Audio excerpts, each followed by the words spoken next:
Assalamualaikum warahmatullahi wabarakatuh. Selamat datang di Teras Hukum. Saya Agus Rono, Guru Besar Fakultas Hukum Universitas Pancasila. Ingin mengajak kepada teman-teman semua, wabil khusus generasi milenial, generasi Z ya, untuk bicara soal masalah hukum.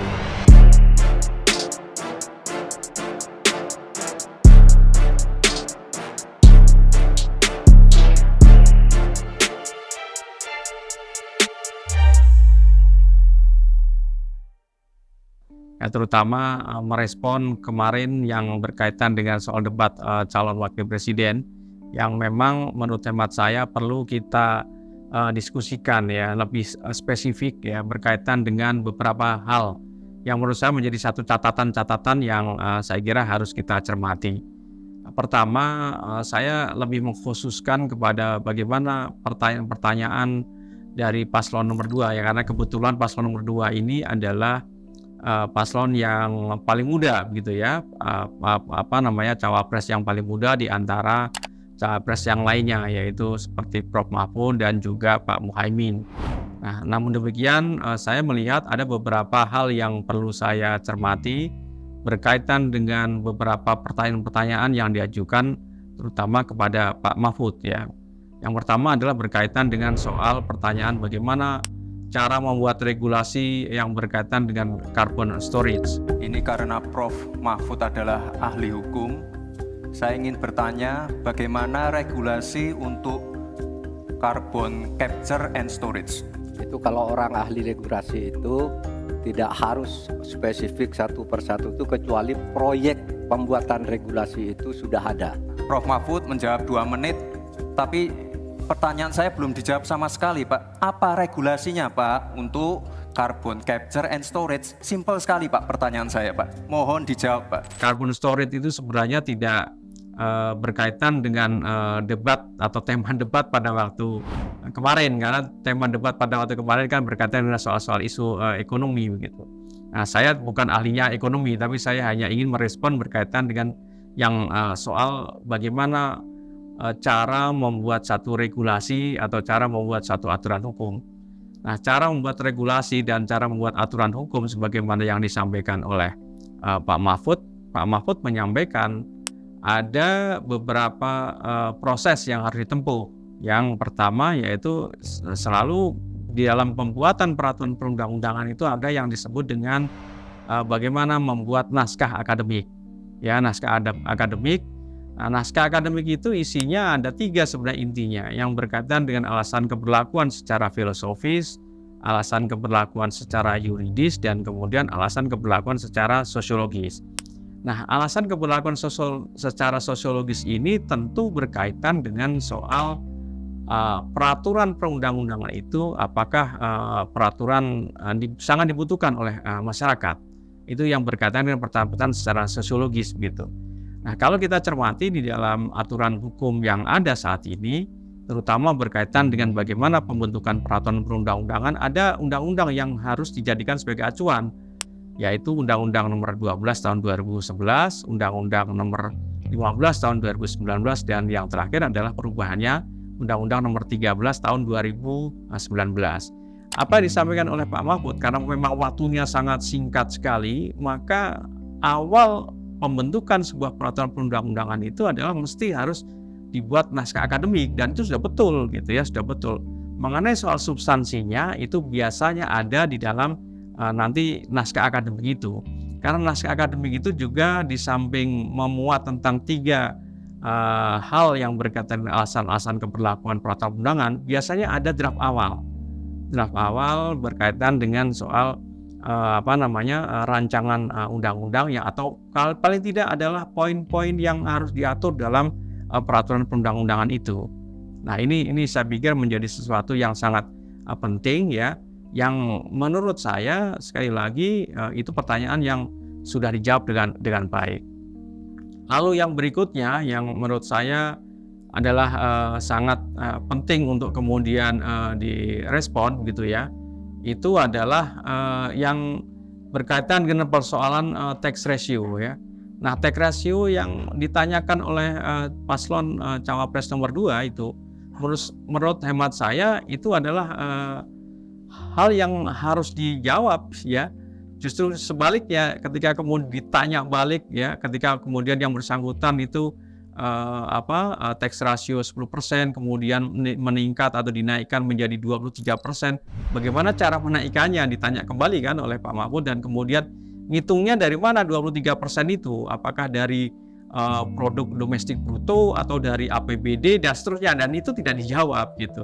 Kalau Anda bicara bahwa beda antara penerimaan pajak dan rasio atau tax rasio pajak, kan kalau persen kaitannya dengan PDB, apa 23% dari APBN atau apa? Kalau 23% dari APBN itu salah, karena sekarang aja sudah 82%, dengan tax rasio sekarang hanya 10,5, sumbangan terhadap APBN itu 20%. Saya ingin tanya, 23% itu dari apa? 23% dari PDB atau dari APBN atau apa untuk menaikkan pajak? Hati-hati loh, rakyat itu sensitif kalau pajak dinaikkan. Karena kita sudah berkali-kali nawarkan tax amnesty, juga tidak jelas hasilnya. Kemudian tax pajak itu, insentif pajak sudah ditawarkan oleh pemerintah, benar tidak Pak yang mau? Karena diperas-peras juga jadi alat nego di kantor pajak. Nah oleh sebab itu ini harus jelas 23% dari apa, selesai. Nah ini yang saya pikir merupakan hal-hal yang saya melihat bahwa justru pasangan nomor 3 itu ya, Pak Prof Mahfud juga justru lebih tenang, lebih substantif, lebih mampu untuk menyampaikan pendapat-pendapatnya. Lalu paslon nomor 1 itu ya, paslon nomor 1 ya, ketika kemudian terjadi perdebatan antara Pak Muhaimin dengan kemudian paslon nomor 2 yaitu Mas Gibran ya, ketika Pak Muhaimin ditanya mengenai soal apa sih yang dimaksud dengan SGIE itu gitu ya. Gus Muhaimin ini adalah ketua umum dari Partai PKB. Saya yakin sekali Gus Muhaimin paham sekali untuk masalah ini. Bagaimana langkah Gus Muhaimin untuk menaikkan peringkat Indonesia di SGIE? Terima kasih. SGIE. Cukup Bapak? Bapak Gibran cukup? Cukup. Baik, silakan. Bapak Muhaimin untuk menjawab, waktu Anda menjawab 2 menit, kami persilakan. Terus terang SGIE saya nggak paham, SGIE itu apa? Tenang. Stop. Ada lagi pertanyaan atau ini waktu Anda untuk memberikan jawaban, waktunya 2 menit. Oke. Kalau Anda menggunakan untuk bertanya, waktu akan habis. Sebenarnya ini pertanyaan yang bukan sekaliber pertanyaan substantif ya, berkaitan dengan calon wakil presiden gitu ya. Mestinya harusnya berkaitan dengan soal program-program ya, program-program yang lebih konkret yang berkaitan dengan soal-soal ekonomi yang tentu hal ini memang menurut hemat saya apa yang disampaikan oleh Mas Gibran dalam menanyakan kepada Pak Muhaimin sebenarnya kurang substantif lah begitu. Lalu ada catatan yang lainnya yang saya pikir kemudian yang bersangkutan ketika bertanya juga ya, yang kemudian dikonter balik oleh Pak Mahfud ataupun Pak Muhaimin, ini ada hal-hal yang saya pikir tidak sesuai dengan tata tertib ya, tata tertib dalam penyelenggaraan debat yang diselenggarakan oleh KPU. Nah, cuma hal ini tidak diberhentikan atau tidak tegur oleh moderator ya untuk menghentikan ketika kemudian menjawab pertanyaan baik itu kepada Pak Muhaimin maupun kepada Pak Mahfud yang bersangkutan paslon nomor 2 yaitu cawapres nomor 2 itu kemudian menghampiri dan bahkan agak emosional dalam satu situasi tertentu, kemudian mengajak kepada audien ya atau kepada pendukungnya ya untuk kemudian melakukan zel-zel yang sebenarnya itu tidak pas atau tidak sesuai dengan etika dalam kaitannya dengan berdebat. Nah, banyak catatan-catatan yang saya pikir untuk kemudian nanti kita bahas ya, yang lebih khusus atau yang lebih spesifik ya, terutama bagaimana kejadian-kejadian yang lucu ya. Lucu tapi sebenarnya hal ini justru menurut hemat saya tidak mencerminkan satu etika ya, satu etika yang baik lah gitu ya. Ada terminologi soal hilirisasi digital gitu ya. Ini menurut hemat saya nggak lazim gitu ya. Hilirisasi digital. Nah, hilirisasi itu yang biasa itu ada hilirisasi di bidang pertambangan, hilirisasi di bidang perkebunan, ya, agar apa? Agar satu produk yang kemudian dibuat ya oleh produsen itu kemudian mempunyai nilai tambah.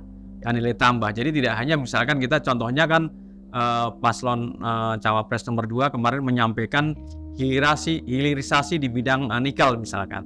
Nah, kemudian apa sih sebenarnya maksudnya gitu ya? Ini bukan hilirisasi di bidang digital, sebenarnya itu beda sekali.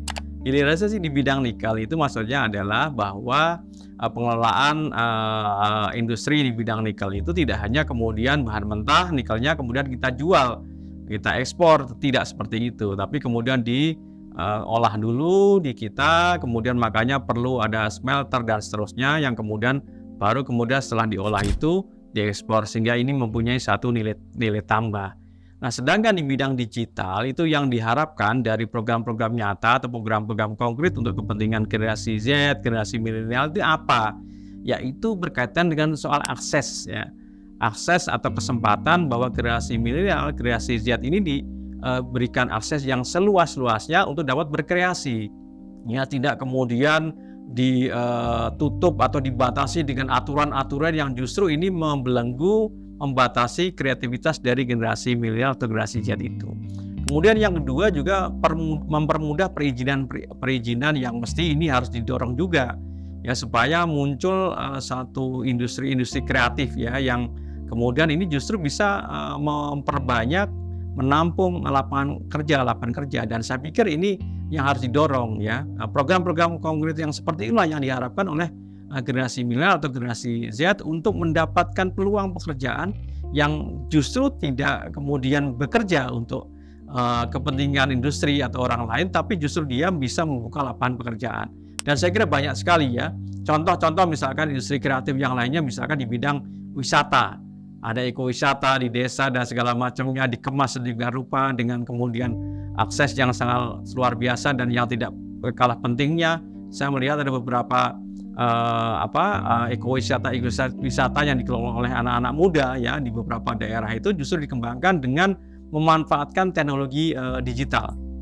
Ya, memanfaatkan teknologi digital yang luar biasa, dan kemudian akhirnya wisatawan itu akan berkunjung ke suatu desa, ke suatu daerah tertentu. Nah, akses dan kemudian mempermudah perizinan, dan kemudian yang tidak kalah pentingnya adalah kemudian akses di bidang permodalan. Ya, saya kira ini menjadi sesuatu yang sangat penting. Harapannya adalah dengan program-program yang konkret, yang nyata itu, maka saya melihat ini justru yang paling banyak dibutuhkan oleh generasi muda. Lalu pertanyaan berikutnya adalah bagaimana di antara ketiga pasangan calon wakil presiden ini yang kemudian lebih mendekati ke arah sana gitu ya, di antara tiga itu. Kalau saya melihatnya, meskipun kemudian Mas Gibran anak muda dan kemudian dia menyampaikan dengan semangat yang menggebu-gebu, tapi substansinya belum kena gitu ya. Ibaratnya kalau orang Betawi, substansinya belum nendang lah, kira-kira begitu. Nah, justru yang meskipun dengan gaya yang kaku, dengan gaya yang kalem gitu ya, itu malah justru yang paling konkret ya menurut teman saya adalah Pak Mahfud gitu ya, Pak Mahfud. Baru kemudian Pak Muhaimin yang selalu menekankan kepada slepetonomik ya. Nah, ini terminologi baru menurut saya. Ini makanya saya kadang-kadang menekuni di dunia pendidikan ini, baru saya mendapatkan istilah baru ini gitu ya, berkaitan dengan hal itu. Lalu apakah ini konten dan substansinya kena? Belum. Ya, banyak yang disampaikan yang intinya sebenarnya adalah menyampaikan persoalan berkaitan dengan ketidakadilan. Ya, sebenarnya ini juga sudah disuarakan juga oleh apa yang disampaikan oleh paslon cawapres nomor 3 yang kemudian menekankan semuanya ya, program semuanya itu bisa berjalan dengan baik kalau kolusi, korupsi, dan nepotisme tidak terjadi. Karena ini yang tidak boleh terjadi. Sehingga dengan memberikan aksesibel yang sangat luar biasa kepada generasi muda, generasi Z, itulah kemudian ternyata praktek KKN itu banyak juga anak-anak muda yang tidak menginginkannya. Ya, praktek KKN itu justru anak-anak muda tidak menginginkannya. Nah, saya pikir ini yang saya respon ya berkaitan dengan debat kemarin, dan harapannya ya di antara program-program yang sudah ditawarkan oleh ketiga paslon tadi, maka saya berharap ya kita tidak kemudian antipati, ya kita tidak antipati. Silahkan masing-masing punya pilihan-pilihan, punya referensi-referensi mana di antara ketiga cawapres ini yang kemudian menyampaikan program-programnya secara konkret. Nah, ini yang kemudian bisa menjadi satu acuan, ya bisa menjadi satu acuan. Kalau saya melihatnya dari akhir closing statement ya di dalam kaitannya dengan pada waktu debat yang sudah berlangsung pada beberapa hari yang lalu itu, tanggal 22 Desember tersebut ternyata ada 21 program yang lebih konkret ya yang disampaikan oleh paslon cawapres nomor 3. Silahkan masyarakat, teman-teman semua generasi milenial, generasi Z untuk menentukan pilihan, tidak antipati, tidak golput di tanggal 14 Februari 2024. Tentukan pilihan karena ini akan membawa perahu Indonesia untuk menuju Indonesia emas yang diciptakan bersama, yaitu pada tahun 2045, yang kemudian ini yang selalu kita dambakan. Mudah-mudahan Indonesia tetap baik-baik saja. Indonesia tetap kemudian bisa mewujudkan tujuan nasional sesuai dengan apa yang diamanatkan oleh founding fathers kita begitu. Dan kemudian yang terakhir ya, saya tetap mengharapkan bahwa kita semua tetap menjaga persatuan sesuai dengan amanat sila ketiga Pancasila, yaitu persatuan Indonesia. Demikian, terima kasih. Kita bertemu lagi di diskusi di tema yang berbeda dalam acara Teras Hukum. Assalamualaikum warahmatullahi wabarakatuh.